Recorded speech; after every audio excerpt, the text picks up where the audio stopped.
So these wines are really packed with structure, good amounts of power.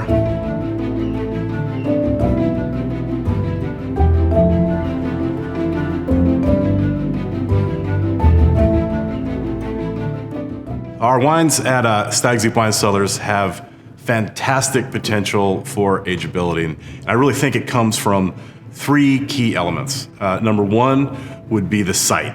So our area here in Stag's Leap, we have really perfect weather for growing Cabernet Sauvignon. Cabernet Sauvignon needs both heat, and we get that. We're on the east side of the valley, right? We're surrounded by these rocky outcroppings. It's in this bowl that warms up to be quite warm in the early afternoon. But we're also in more of a southerly location, and so the cool sea breezes that come off San Pablo Bay, they infiltrate the valley from the south to the north, and they start to cool us off around 3:30 or 4 o'clock in the afternoon. And then on a typical summer day, then during the evening, the fog kind of rolls in, again, south to north and kind of fills up our little bowl here. And it lingers until about 9 o'clock or so in the morning before it burns off, and then temperatures start to rise right back up. So we really have this perfect, both it's warm, that's what brings out the nice ripe flavors in Cabernet Sauvignon, but more importantly, we also have this extended cooling period. And that is what really retains a lot of the nice, bright, natural acidity in the grapes, and that combination together is why the grapes tend to have, you don't do much, they're perfect when we pick. So that's our site. The style is the second key element, and that also is related to the site.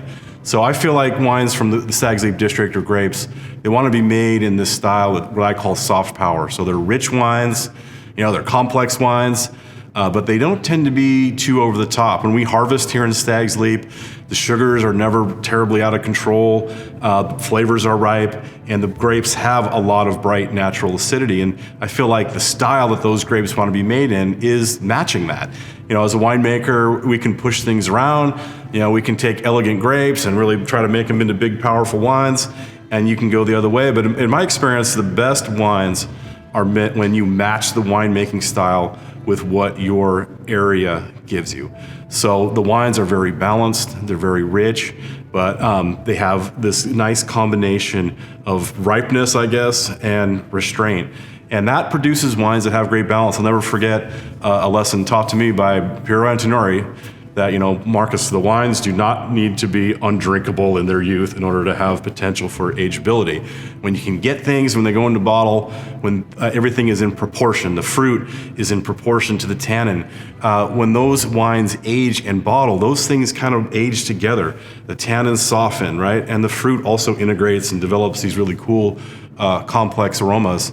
But you have to have that balance right up front, and then they age harmoniously together. And then the third most important component is certainly the cellar, and it's both how we handle the wines in the winery, and then also how the wines are handled then after they are released out into the market. So we keep our barrels nice and cool. We take very good care of these wines. For me, I take aging very, very seriously. I want someone that has purchased a bottle of my estate Fay or Cask 23 or SLV.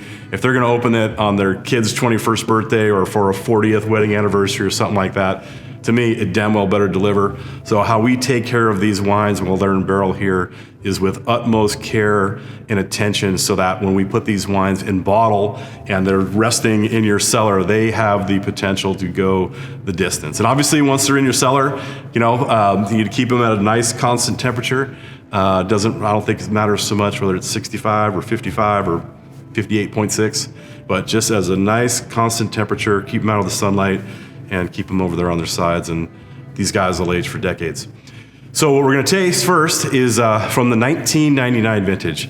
So these are wines, when I look through and taste through our library, that are just entering into their peak and prime drinking window.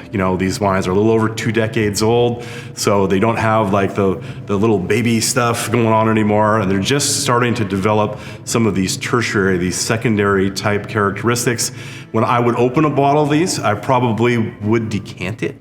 or would recommend decanting, not so much because the wines need a bunch of air or they need to be opened up, but sometimes, when we're talking about a wine that, let's say, is 2 decades old or so, you can have a little bit of sediment that forms. It's natural. It's not going to hurt you. It's probably healthy.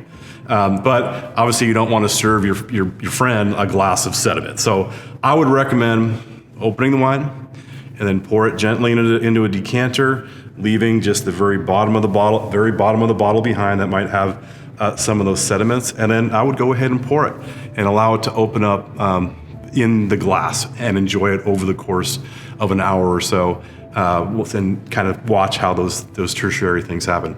So 1999 was a fairly kind of a cool vintage up front, and then more of a warm vintage at the end. So these wines are really packed with structure, good amounts of power.